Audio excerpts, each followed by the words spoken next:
This one now we to read for ground. Understanding. You guys go take talk to your husband. Oh, my Roland is finished. This one is happening. You go talk. You get look every man get your own responsibility. Make it you will get time talk. I'm not the politics we come talk for here now. We come talk waiting there for ground. This program when I watch so you not get any political color as the matter be for ground and you be given a so.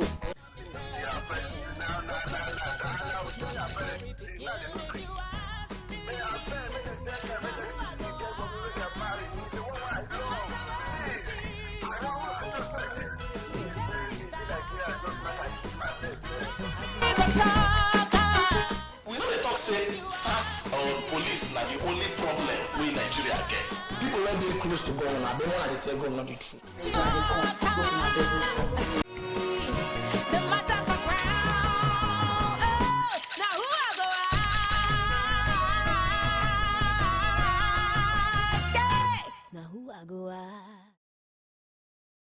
Today the matter will carry come, the matter will be affect everybody for society, and the matter we call VAP Act. I want to talk how this act don't work out for Nigeria and even for Delta State. I want to talk so which people like this law affect for Delta State and even for Nigeria. I want to talk today for matter for ground. So make it not come up because you said go ring us, make you say shook man for this matter we still carry come today. Now me, your country sister, aka the village fine babe with plenty swam. Me just chill, more of us. Come shook man for this matter we still carry come today for matter for ground. Bokuna stay, I dey come. If you ask me, the matter for ground. Now who I go out? Yes, so you don't come and matter for ground. You hear me? As I talk, say today we won't talk about the Violence Against Persons Prohibition Act. We won't talk today for matter for ground. The matter BC affect, like I talked before, everybody for society. You be man, no, you be woman, no. Now we won't talk today as it concerns this matter. You know now, nobody there to shook my with this matter again. My country sister here, where they come join me, make all of us shook my with this matter. So me waka go meet them. Okay, I get for here. Barrister Uche, I agree to say come out of ground. Thank you. I'm happy to say I did here today. Okay, we are happy too because like you and I talked before, say this matter affects everybody for society. So we should put for the matter. Okay, Madam, the Director Sexual Offences, Domestic Violence and Child Rights Unit for Delta State. Thank you. So you come out of ground. Okay, I get my sister here. She na Barrister Mrs. Okay. Yes, so okay. In a freedom member Delta State. Okay. Me I not to know this act, and I be the barristers and I be the law people. So bring on come gist us here and gist our people there for house waiting this law day about. So go make a meet Madam. Waiting Madam Uche, yes. The VAP law no be act. You know, say where the enact law for federal, where Senate enact law, na act, na they call am. But for our state, for we state now, we don't get the law. We don't domesticate that act. Called our amiable governor on the 27th of July, can domesticate the law. So right now, we feel use am now for we people. So that's what it takes. Okay, what in this law now they about? For this law now on Violence Against Persons Prohibition law. Actually, what thing happen we say before we get law for we states where they call Criminal Code Law of 2006. For that Criminal Code Law, they can't tell us say rape. It provide for rape for section 357. That law. Rape now we come carrying penis put for woman something vagina. When they don't do them and the woman no give her consent, that one na rape. They come for section 3660 of that we law for 2006. They come say when they use objects when no be penis, come take either put for woman that place, or put her for we back, or even touch woman nipple, that one na sexual assault. Now 360, section 360. And the punishment for that thing now only 3 years. Now we governor can look and say no. The effect of this thing, say, because when you go schools, when they go from school to school for this our awareness campaign, they can't discover, say for schools, teachers during break time, they carry small children for inside classroom and go their where they call them their offices, then go they touch them, then go carry candle, then go put, then go carry stick, then go put, and you know the effect of that thing. Now we governor say lie get to change this thing. You know, say we don't domesticate child's rights law. Get a map on the state. But that one now on right to dignity of the child. Now we governor say no, make we put this. Now so this violence against persons prohibition. For this for section 3 of this VAR, they say not the only when they carry pennies shoot for inside the place. They say 90 rape. Now, if you carry pennies put for inside that place, or you carry objects put for inside that place, or you carry pennies put for mouth, put for a picking mouth, or even a woman mouth, or you carry the pennies put for a of nature, all of them are rape, or you begin to touch picking in a way, all of them are rape. So we won't see how to take back. So now, so the law, that was the main reason why we govern upon say no, enough is enough. Because if you see what they have in the state now, it pass cancer. Cancer, go they kill the person small. The woman now, majority of the cases where we get now, so then go they can rape. At times some go even die. Some they know their senses again, because we can't find out say all these cult boys, the thing they follow for when they say that they do initiation, they get processes, then go say all the boys, you understand, who want to do initiation, they must rape one girl. So you can imagine the effect. So we governor say enough is enough. And Ministry of Justice, we are not stopping. And we will not stop until, because inside that law too, we get when we did already until maybe just the show. I'm sure because probably the questions and this. I stop for here now. Okay. Because our body they hot. The hot for the matter. For this matter for the state. The way you talk this matter, it shows say not be small matter and serious matter. Even this law, where you talk the VAP law for we state. But if you look according to research, they talk say first time for federal. Around 2015, under Dr. Goodluck Jonathan administration, and they bring about this. But just 2020 here, now governor of Delta State, now we can make them law. So we can take so much time like that if this matter be very strong. You know, say before you enact law, they get some processes. You don't just stand up, say you want enact. It gets some processes when they work out.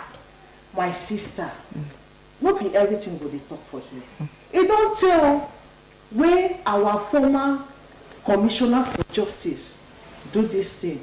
Can say, okay, maybe go House of Assembly, our Delta State House of Assembly. Our amiable governor say, push out. He reach House of Assembly, he go the first reading as they talk, he go the second reading, then kill him.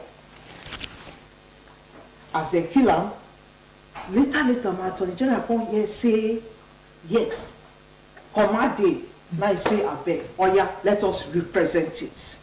So like how wish it did for we hand, Ministry of Justice, we for don't pass and pay. But you know say this law, we go draw for Ministry of Justice, a legal drafting department, then from there, we can go present them. Go give our lawmakers, say I beg make them do this law and everything. Now then, everything begin to get killed. But at the end of the day, God won. On the 27th of July, our governor come put in by because say enough is enough. Okay, we can say, Madam Okay, Barrister the talk, Uche, they shake around. So I think they can take that period after Federal don't do their own. They will get you on top of the matter. See the way you did. Shake it, follow, Madam. Like as Madam don't tell us, so far so good. This thing they take process. But as our governor come look and say the way the things don't they go for the society, not be waiting would they look like that because our people then, both this one not be even just the children as it take, both women, men, they suffer from this problem of this rape. And because of say sections like those sections, the criminal code, the child right act and other things when they don't those laws we don't do on ground, not touch some aspects of the law. And they say, look, we bring this law, come. Say the thing don't they go out of hand. There are things that when we go look into to make sure say this thing will catch every aspect in any form they won't go because they will say penetration, consent, this and all that things. But this law can capture some very aspects where we say when you do them, you know go fit come out for inside, you go, they will catch you and now make they come bring them. Make sure say that's 2020, this law come for Delta State. The law now don't come constant. Okay, before we begin shook eye for what are they under this so when Madam they talk Barrister Uche, they talk about rape. Now rape now this law cover. No. What I would say, make for understand. No, only rape. Section 10 for inside this law talk of female genital mutilation. Me and you know say for this three states, for the central side, now the thing they well. If the job won't begin, that's so then go they cut in genital organ. And when they cut them, you know say doctors tell us from research say the thing they affect when you won't go born picking. And apart from that one, when they do all this circumcision, then they do genital, they cut the nonsense when they say that they cut. People when they cut that they don't be doctors. When they did they cut them, they sterilize them. They go just carry razor blade, you go see and one old woman, they go say we don't carry picking under how many days. They go say that they cut it, they cut and throw it from the infection enter. So we governor now doctor. He knows say that thing where they do, no they healthy. It's not hygienic. Let me can say stop them. That was section 10.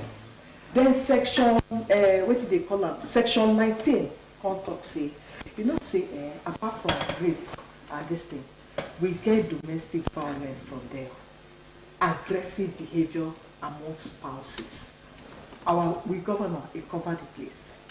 He say when man, because at times say man go marry all children, before you know, you see girlfriend for outside, he don't abandon them.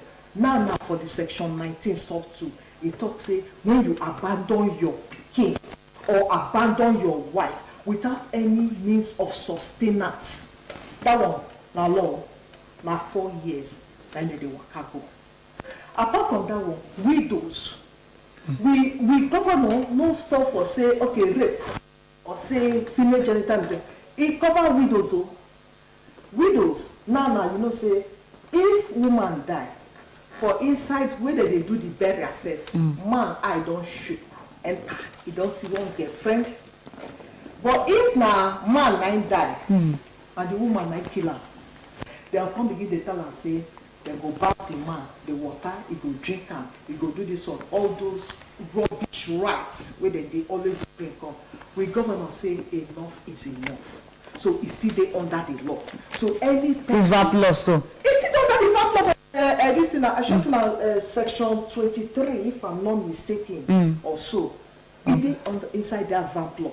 So you know then all those people where they say all those aggressive behaviors, okay, fine. You know say before domestic violence, you know say when man and woman, man will come, you just they use woman as punching whatever. When man go beat woman, man and woman go waka go, say that they go police station, police go say abeg, this na farm matter, I no fit.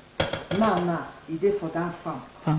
Say any aggressive behavior in any form, emotional, financial, religious, so many of them, physical. Anyone will come like that, na so. Make them they report, go police station, go report time. As a reporter, they don't bring charges. And so many, make I tell you, my sister, we know they work alone. Police, they follow us, they work. As from my unit, sexual offences unit, because see my office, see Honorable DPP, Director of Public Prosecution Office. So many matters when we don't bring now, when we don't charge under the VAMP law. My sister, it don't reach 200 since this VAMP law come out last year. Now 27th of July come out last year. And you know what's in there? For inside that VAMP law, they don't talk about. They are going at section 4. No, not the section 4, section whatever. Now they talk say we go they get this offenders register. You know why we never start? The law don't feel act, go back. Now those when they come up, now they use the VAMP law, they follow. So right now, we don't see anyone. Don't do a finish, we don't go court, judge the matter, don't say true, this man, he do. When they don't do like that, we'll come carry the person picture. We'll come go national newspaper. We'll come go put that picture. That's so the law, it is inside the law. So we go they do. Because we government don't think and think. What we go do these people? Small time you go sell, then we go settle. Small time you go sell, as then go settle, then go find another. So you commit the offense. You commit the offense, then convict you. We will get the right now to put your picture for newspaper. Okay.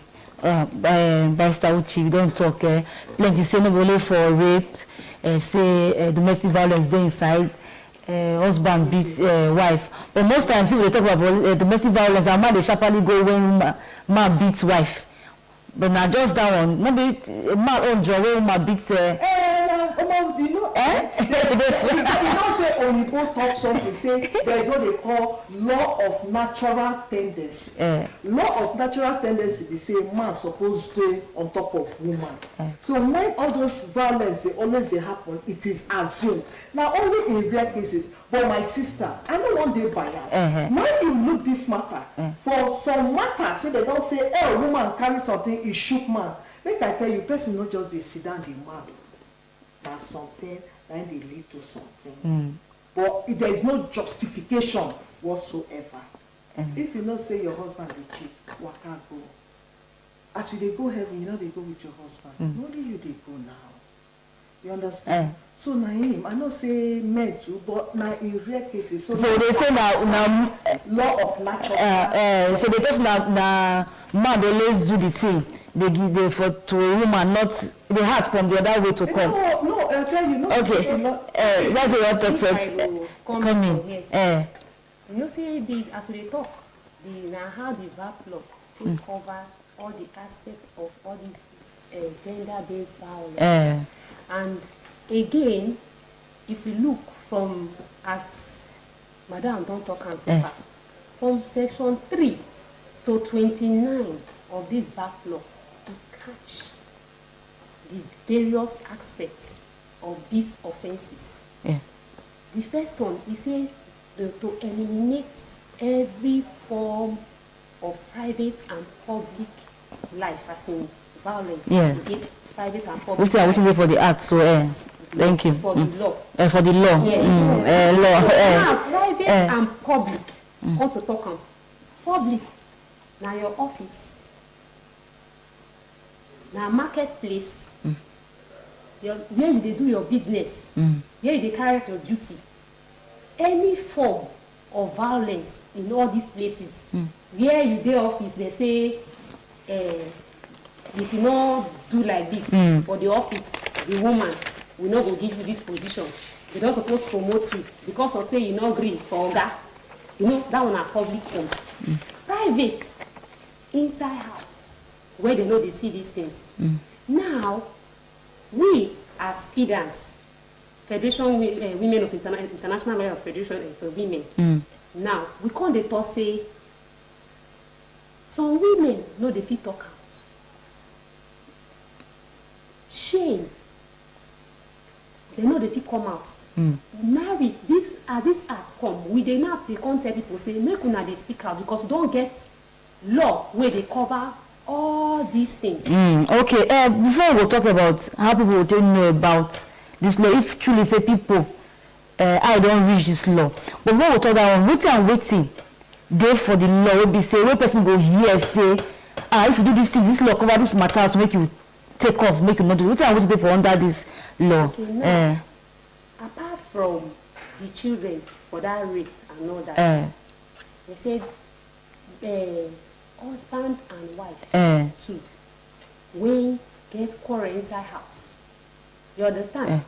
Anything when they get quarrel like this, some of them, the man will begin starve the woman. You know, go give her money for chop. You understand? Beating of the woman. Even sometimes they carry them over to the children. Now man rights to provide all these things for the family, for the wife, for the children. They say, even the Bible say now support, now they say me woman support. So man get this responsibility. When they say you don't make up your mind to make family, you go make provisions for this family.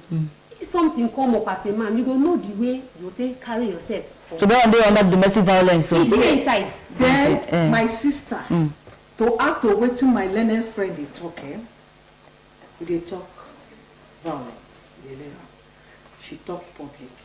You know, say all these with children, where they wear skimpy clothes, they waka. Lord don't do. Only say our police, because you see, now all those things, you know, say men are externally built. Now all those things, now that they see, they say, I don't know what they get up. So when all these girls now, when they wear skimpy things, now offense now. To wear that thing. So the less we go do the person they wear. They inside, I don't want to talk them. Because probably some police then, they listen to this thing. Now you say make we just talk. That's why they tell you some things still they inside. Okay, what thing they ask? No, madam, because people, that's one of the work they say matter they do for here. To let people know what thing they suppose know, say no. We don't hear about the VAP acts now. I ask law, no verse, not say I'm not the barrister, I'm not the lawyer. The law now, so what they inside? Like you talk about rape. When person can't do involve for rape, what is the law so they will do? You understand? All those kind of things. And when they charge and go court, the punishment now life imprisonment. That rape, if you carry your penis now put for a girl mouth without her consent, or you carry her you put for pikin mouth without her consent, or you carry her you even put for boy mouth without a consent. So now life imprisonment. Okay, that for rape. What are other ones? That rape.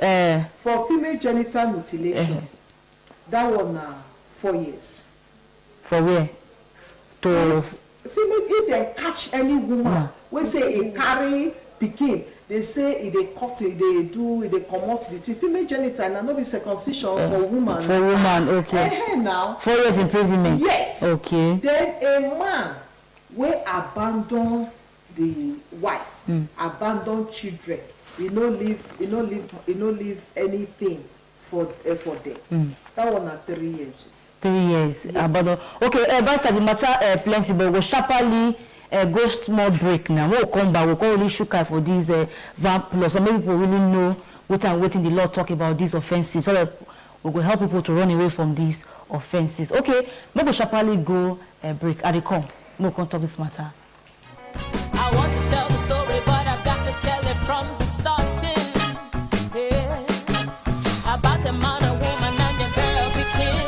Wait till the second verse before my story begin. If you ask me, now who I go ask? No matter where we see, so we tell where it starts. Not be me the talker, we hear me from mouth.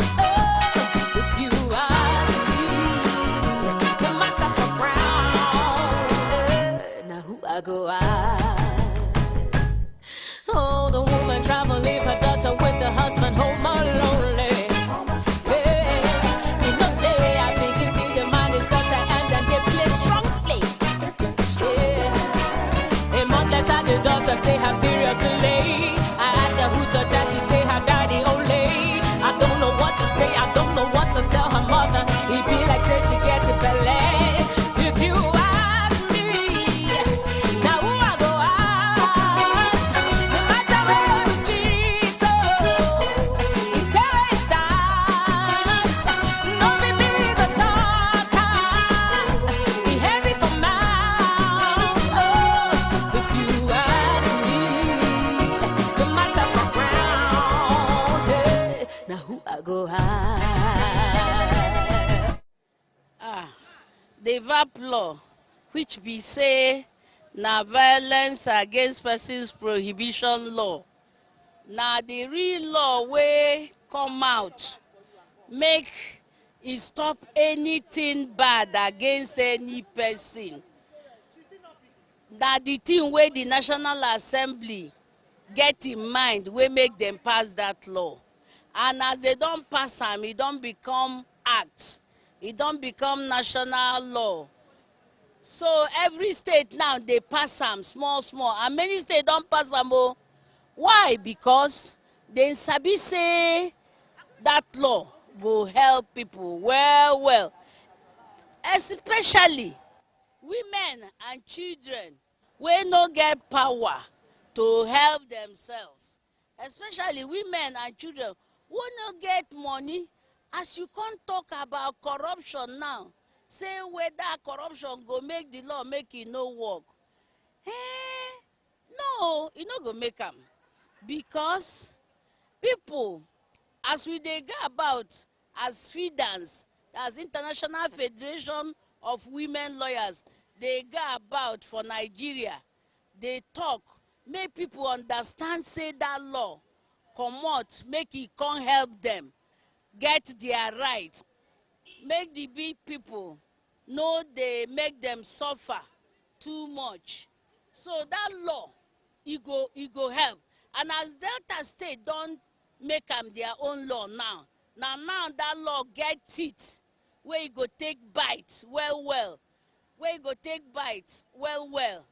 And whether you be big man or you be small man or you be middle man, that law no sabi am.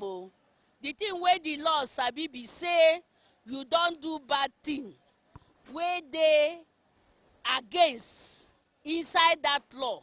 So that thing, bad thing where you do, court go take and catch you. And when court catch you, you go pay whatever. If not to go prison, that law say you go go. If not to pay fine, that law say you go when they don't sabi say now you do that bad thing well. Now you don't cause that violence against whether any person. You go pay what the law say you go pay. Some say you go prison, come pay fine again. Now the thing where the law they talk. So the law no sabi anybody. So it's better. The law came to make sure all of us they behave well. Make say so they make peace there for society.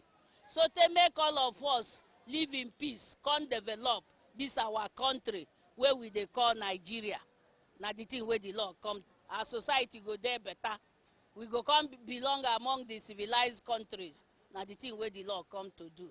We know say for this our Nigeria, the issue of corruption, now something where we all they vex about. We don't they complain. We they complain because they put our mouth for all the things where concern poor people and people where they suffer. People where no get people where go speak for them. We under women lawyers, we they speak for children, we they speak for women, and all the people where they suffer. Even people where get one problem for how to waka, where people they call disabilities. Now then we they speak for, so that they will get what people call justice. Now for the issue of the VAP Act, yes. Based on the fact that all these problems don't ground for Nigeria, we know say it don't ground. But God will help us. And that's why we have decided make we dey put mouth there, they put our leg there, to fight for those people wey no get right, or wey then they treat as if say they no get mouth to talk. So with the VAP Act, it's like what the Igbo people call a step forward in the right direction. For them to have been able to bring out that law, then go fit do am well. Then go use and fight for people to get their right and get justice. So the VAP Act is a good thing, and that's why under our women lawyers, we dey cry, they beg all the state governments, not just this Delta State, because as we know, they don't try to bring their own out, wey resemble the VAP Act. VAP Act dey for the national level. But under the states, we dey beg them, make all of them have the law wey go be like that VAP Act, so that women and children no go dey suffer the thing wey we call violence too much. That is beating people and then even making people to die for what they no know. So for bringing it out, definitely, yes, it will help matters, pass as matter day before. So we are grateful to the government. All the people where they do bad thing, they follow people for body. Like say, person pikin dey your house, you carry and you dey maltreat am. Some people will they see them and they use knife, they cut, use razor blade, say in the name of say, he go tell you saying they correct am. Some go carry pepper, he go use razor blade, he go cut the pikin body, he go carry pepper pour am. Some go say na the pikin private body, he go carry pepper, he go pour there. All these things, abi you hold person for road, you begin beat am, say maybe you be officer, you do anything, you begin beat am. Or even na the wife wey you keep for house, na wife wey you keep for house, he never do, you don beat am every day, he go get black eye, he go get a swollen head, him head go swell dey go. All these things, now all this law they talk about, na him we take bring. Even some men dey o, wey be say their wife dey beat them for house, but they no dey fit talk, they no dey fit shout. No man, you know say for we country, even our African family, so no man shame dey let dey talk say my wife dey beat me, because they go look and say na abomination. So now all these things, na him we look, we say no. The need dey say not be only women and children we dey protect, make we also still do law wey go be say e go carry everybody. Before this VAP law wey we dey talk come out, for instance, if all the small children, you know that time na wey COVID plenty, where COVID many, we dey see small children, 6 months, 3 months, 1 month sef, you go hear say na 160-something-year-old man na him violate am, na him sleep with am.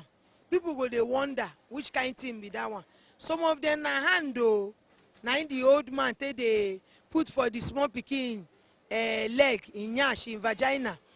We come look, and if we carry that matter go court, they go tell you say the only thing wey the law, as at that time, the only punishment wey the law go give that man, if dem see say really the man do that thing, the only punishment no pass 3 months, 3 years.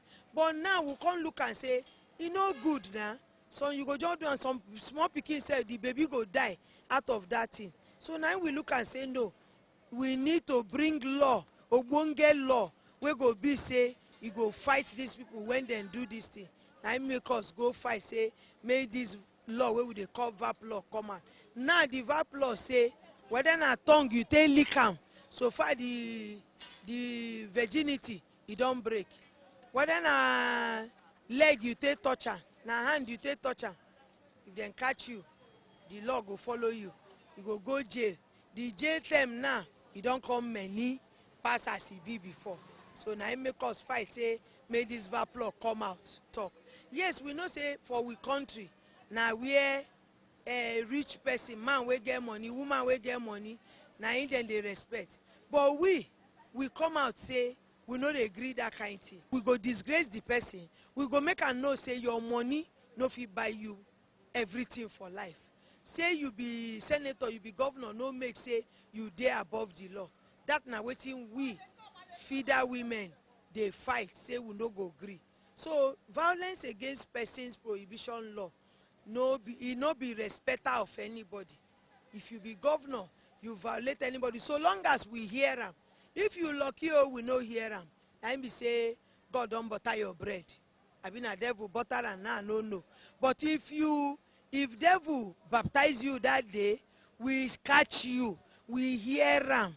Na make we dey shout the matter, they talk say make people know they close mouth. You wey be mama, wey dem violate your pikin, you close mouth say hey, make dem for no laugh you for family, make dem for no laugh you for village, make dem for no laugh you for community. Na yourself you dey do, because we ready to fight for you, we ready to talk your matter. So anybody, whether you be mama, you be sister, or you see your friend, somebody violate am, wetin we dey talk, we say open your mouth, talk am. Once you talk am, we go find the person, and if we catch the person, the person go regret the day wey dem born am o. Na so we dey fight am. We go dey tell people say this law, this ogbonge law, e don dey Delta. I no hear say e dey. Abi I no know say this law they don bring her out. E no be excuse o. If we catch you, you don enter wahala be that. The thing be say now no be like before. When person go just do something and waka go. But this law, as e dey, they don't put am for inside the law ways where the people go fit know say the law dey work. Because now you cannot just, you know, if you do something just waka dey go. Because this VAP law, it give power to even people outside of the court to come arrest you for doing something that now offense under the VAP law. So court don't talk and say if you commit any act will be violence against, whether na for woman you do am, whether na for man you do am, or male pikin or male pikin will be girl or something like that, they get punishment. That if they give you man, you gonna say you don't do something wrong. But because in time past, some of the law where we get, we say if you rape somebody, they go say okay, go and spend 2 months, or you pay a fine. For some parts of this country, you go say pay fine and you don't go free. But this one, you get death penalty, and you go pay compensation for the person where you don't do that one. So the thing where we talk, we say since this law don't dey now, government should try and do. Government should put should do things that we go know say they mean business when they say this law don't come. So people wey do this kind of offense, we want make them first dey for the whole world, make the whole world know say they do this. And when they do that one, when they want to employ, they go know say this one don't abuse child, this one don't do this. In face dey everywhere. So even your family self go know say our family, it get as the people they look also because of this our brother or our sister will do this thing for this pikin or this woman or this man. So the sexual offenders register, now we dey call am. Now register where when you commit this offense, your name go dey there, your face go dey there. If you go look for employment, they will show everybody say this person don't do this. Even your family said it go affect them. And then another thing we say, the crime, you go to jail for the rest of your life. You don't fit come out. Unlike before. So what the government they do now is that they are telling everybody that this law don't come. It's not like before. So if you do this crime, now what the government go do, the court go do you with this. And what we're also saying is that for this kind of offense where they do, make the court get caught where when you go, no be like go is adjourned to, they will say come back in the next 3 months, come back in the next 5 months. No, what we are saying is that government fit talk to court, and court fit say this court nine be the court we go to try any such offense like rape, wife beaters, children beaters, like women where they abuse pikin where they work for their house, domestic violence. So we are saying we want a court we're going to try this so that you know go take time before you get punished. All this violence, them, all these beats, all these wicked acts, them don't they reduce? If you go states them where they don't pass this in like 3-4 years now, you will see say people don't get that consciousness. Say any activity people they talk about and feel that they try everything to make sure that people know about this law. We know if you say don't reach like 70% or like 60%, but at least don't reach like 40%. We don't progress. We never give up. We still they talk every day. Anytime we do opportunity, we they talk about them. If you ask me, now who I go ask? No matter where we see, so it's a waste time. No be me go talk, be heavy for mouth. If you ask me, no matter for ground, now who I go ask? Yes, so my people, I greet Sunana still matter for ground with this one. We'll talk about the VAP law for Delta State when they bring our state for 2020. This law, waiting. Before inside this law, now we'll talk today for matter for ground. I get my country sister when they come follow me talk. This matter will carry come today for matter for ground. I get Barrister Uche. Thank you, madam. So you come follow us talk for matter for ground. Okay, I still get Barrister Okay. In a feeder member.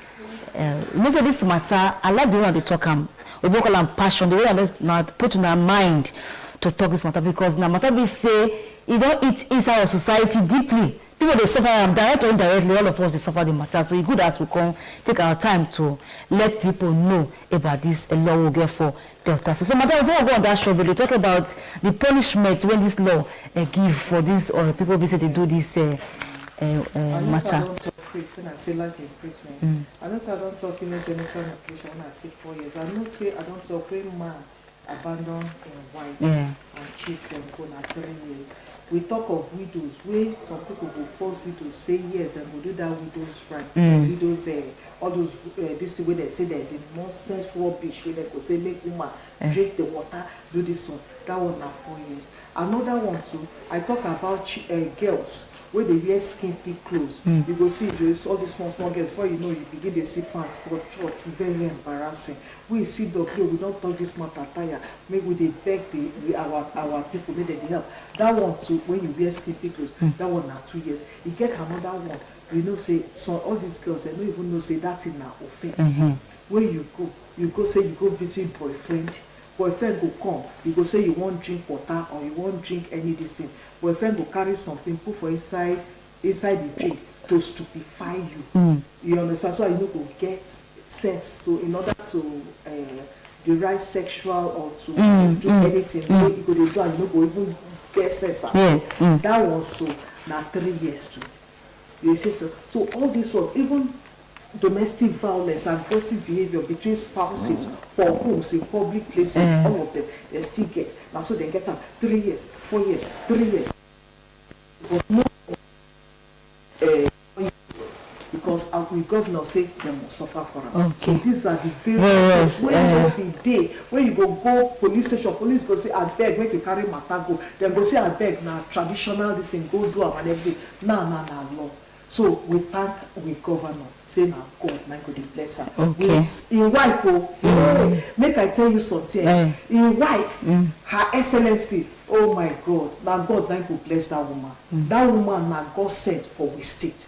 Now so all these gender-based this thing there, now so you could take so now. Okay, but like the way they talk the matter, I like the way governor of Delta State, the person of Senator Dr. Ifeanyi Okowa, don't put body join most of these persons so they say they fight against this violence for society. And we can meet Barrister Okay.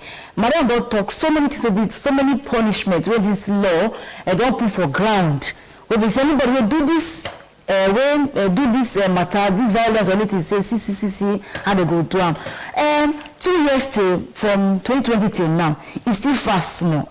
It's now. But like what madam, to most of these offenses now, what they happen every day for society. So even with this law, this is what happens. What do you go talk about the implementation of this law? You go feel reduce this plenty material for grant for society. So is that my question? Yes.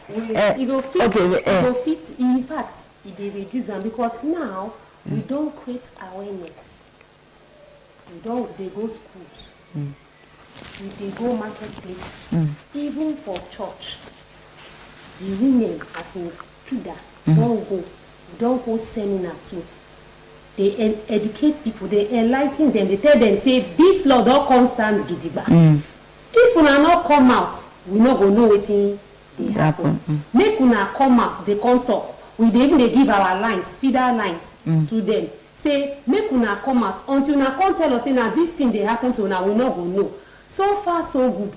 Matters dey wey we don prosecute. Wey dey for court. No say as e dey court, we no dey talk about am until they give the final. Okay, let me this court matter so now. I don't do my job. You go reach court. When they reach the court, so when they find the person guilty, after I say yes, the person is one. Now be these various punishments wey madam don mention. Some na life, some na 3 years, some na 4 years. When they go for these various. Now every court will do this one so. We get courts. No be every court. Which courts? Criminal courts. Then they call it now for high court. High court. You know, say we get our various courts. We get the customary courts where they go judge customary court, customary matter. We can't get the one where they follow our magistrate court. Magistrate court, because you know what? When I tell you about something like rape, I tell you say na life imprisonment. Magistrate court, chief magistrate, the highest when you go fee give that 7 years. So most of the matters are now for high court. So when you see all these matters, 15 years, right? But remember, say I tell you say na life. As it is in our life, so now the high courts. And for our high courts, our correct chief judge don't say it will make matters they fast. We can create what they call criminal courts. So we get some special courts where they take care of all this this thing. Like we get 2 now or 3 for Asaba. Now they manage the correctional center for. This court now they talk so that as they think now give the punishment, say we don't decide this matter. When we don't present all our decisions, we say person can come, they rape me. No, it gets some evidence when it be say judge go see to say yes. Now make we always go when we go outreach. I am from Ministry of Justice. If you see with Abi Fida, but you know why I wear this? Because we get something that they call gender-based violence team. Delta State Gender-Based Violence Team. We mama na our amiable, our correct mama for all. You don't understand? Okay. Her excellence. I don't make a comment. Most times, when they see this kind of t-shirt when they wear, so they see rally for streets, even for Delta State, even for different states, you know, for the country Nigeria. But most people they ask, now all these rallies, this talk, you know, this gather people come talk this matter, now they see, say, but most people now they never see, say, this person raped this person, no. This person say do this thing, no. Say, see how they come work out for this matter. So they never really see them for the country and even say that they join. Then, you understand the matter, so beyond the talking. No, you know, say, what action? You know, say as my sister talk. I get plenty this when I forgive you now when they happen for the state. But because it dey court, yes. I no fit talk about it. It dey here, so let make you see we not dey do. But we actually they do our work. Apart from say no be say so they talk. We do this thing. We they try. This apart from awareness, even we get not be only we the work. Like as for this gender-based violence system, we get women women affairs. You see our commissioner and the DG of women affairs. We mama Mrs. Agas too much. We get police they work with us. SSS they work with us. You understand? Even Ministry of Education, because this matter is plenty well for schools. All of them they work with us, so they work, you know, collectively. Yes. So all these NGOs, when they hear matter, because they are like first responders. When they hear matter, they call us. We call police immediately. But my sister, wahala day. Wahala day, they say, if I am wrong, correct me. Most of these gender-based violence, so we they see for we state. I never hear where they say, gate man, he rape rich person, pikin, or come out for this. Rape where they happen. Now for all this we no get money. You dey understand? So majority of the time we come get beautiful case and everything. Small time. That thing it dey praise our commissioner. Okay. Small time. Best we go do this thing go say, I no want again. I no want case again. One, they don't go settle one. That na wetin dey kill us. Every time I say that they strike out matters because you talk, you say they do you this one. We don't reach court. Come now, make we judge the matter. You know what they get for waiting? 100,000, 200,000. That na the problem where we get for this still apart from that one, you don't say because say we no get money, now children of people we no get money, poor people now they always say go to this thing. You see, when we reach hospitals, our government hospital, you know that medical examination wey dey very vital. Once they rape, run go police station, they go give you paper and go hospital. You see that this thing now, when we go reach hospital, pay this, pay that. For person we never see to job, yes. Wetin go do? Because I beg, make our car no be they don't rape. Who knows say they rape my pikin, and that is it. You understand? They forget the trauma, depression, the effect of this thing on that pikin body. Okay, most people like you talk say people say this thing dey happen to. Now the low people, the gentlemen, those who not really get money.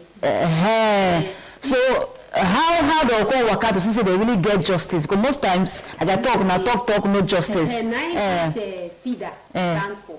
We say na International Federation of Women Lawyers, so we talk for Nigeria. But if you look and say FIDA, you say not stand with the word FIDA. Na Spanish word Federation Internacional de Abogadas. Na other nations, but Nigeria come still domesticate them into Nigeria. Now, what if FIDA stand for? We stand for these women we no get and children. We say make them come make these complaints. We get our office for our bar center now. Make una come lay this complaint. When they lay this complaint to us, now so we they join hand too with the Ministry of Justice, Department of Public Defender. Public defender make una come. Department of Public Defender make una come. Ministry of Justice don give the bow. When they come, now so we go see do our own findings. We dey invite the parties then too. When it come to that violence part for the man and the woman, maybe say no be only the children. We dey invite them. We dey ask them say wetin happen, wetin make the matter reach like this. We dey try to see how we dey go about them. So now when they come out, come tell us now so we go fit. Then we go tell them say when they come, make they ready to reach the end of the matter. When they reach the end of the matter, there's nothing we can do. Shame no dey let them come out. Talk. So when they not come, how we go take one? The matter not go finish. I bet shame no dey for inside because our administration of criminal justice law of 2017, when we get am for state, we dey beg una. You know they be talk again. People as you dey talk for courts, they go dey shame you, they laugh. Now everything is front loaded. So once you come, even for chambers, we load. That is our the judges for them. Then go carry us go chambers and go say we go talk the matter for chamber. So I bet shame no dey for inside. Come, encourage us, make we stop this thing. As for they collect money, we don't go fit stop her for we state. I beg. Okay, it means say everybody go jump, but you see say this matter reduce for with society, and with most people they say they beg courts now say that delay, because sometimes when the matter don't too delay, they will call lose interest for the matter, and wahala them for society as a conservative and say one day if nothing stop them say it go reduce. Okay. My people try to also come out make a sharply thank my sister and matter for one person will be Dr.